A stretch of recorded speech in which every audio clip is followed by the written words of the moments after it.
This is PrepTest 158, Section 1, Passage 1 about deep well injection, pumping toxic waste into underground rock. This one is a science passage. It's a pretty low difficulty one because the structure is straightforward, the author's opinion is barely hidden, and there are no competing viewpoints to untangle. But students still drop points here because they coast.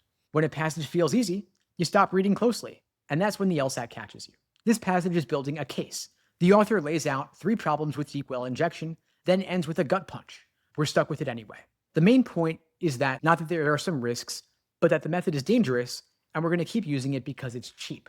The paragraph that matters most is paragraph 4. It's only 2 sentences long, and you're going to want to skip right over it, but that's where the author finally stops describing and starts judging. Paragraph 1 is the setup, and it's the longest paragraph in the passage. You get the background problem here that toxic waste is growing, then the solution that industries chose of deep well injection. And there is a chunk of technical detail in the middle about depths, rock types, saltwater, aquifers. You don't have to memorize any of this. They're not going to ask you whether the minimum depth is 300 meters or 500 meters. What you need from here is motivation. Why do the industries use this method? Because it saves time and money. That's it. And you want to hold on to that because that comes back at the very end here. Then the last 2 sentences of paragraph 1 are where the real passage begins. You hit the word controversy, and then the author gives you a direct preview. 3 serious problems. And once you see that sentence, you're going to know the entire structure of what's coming. Paragraphs 2 and 3 will deliver those problems so you can shift into a different gear. You are not discovering anymore, you're just tracking which problem you're on. Now, paragraph 2 handles problems 1 and 2 together. Leaks and human error. The author gives you a concrete example. Workers left a gap in a well's steel casing and waste escaped at a shallow depth, threatening drinking water for 100,000 people. Now, here's what you need to know about that example. It's not there to be interesting. It's there to make the risk feel specific. The author is saying the problems here are not theoretical, it already happened. But the sentence you really can't miss is the last one. It says that because these accidents happen deep underground, people might be drinking contaminated water for a long time before anybody figures it out. And that delay in discovery detail is the kind of thing the LSAT loves. It's easy to skim, and it adds a layer that separates problem 2 from being just, oops, somebody made a mistake, to that you won't know about the mistake for a long time. Then paragraph 3 is problem 3, and it's the most important one, and here's why. Problems 1 and 2 are human failures because you can fix a leak, you can train workers better.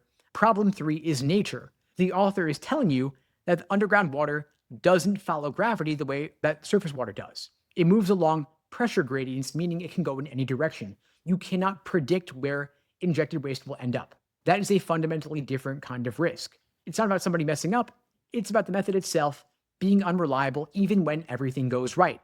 If a question asks you what distinguishes the third problem from the first 2, that is your answer. Then paragraph 4, only 2 sentences. You want to slow way down here because the first sentence is a summary that deep well injection is risky because of everything we just covered, fine. But the second sentence is the entire passage in miniature. The author says that despite these risks, industries will keep relying on this method because it's cheap and efficient. And they drop one word at the front, unfortunately. And that word matters more than anything else in the paragraph. It tells you the author isn't giving you a neutral report. They think this is a bad outcome.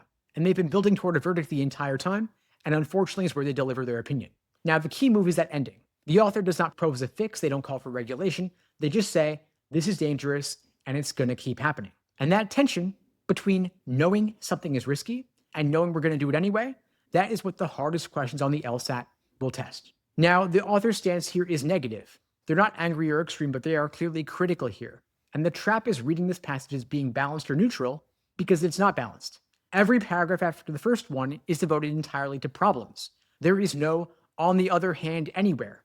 There is no paragraph explaining the benefits in detail. The only positive thing said about deep well injection is that it's cheap. And even that gets turned against it in the final sentence because cheapness is the reason we're stuck with something dangerous.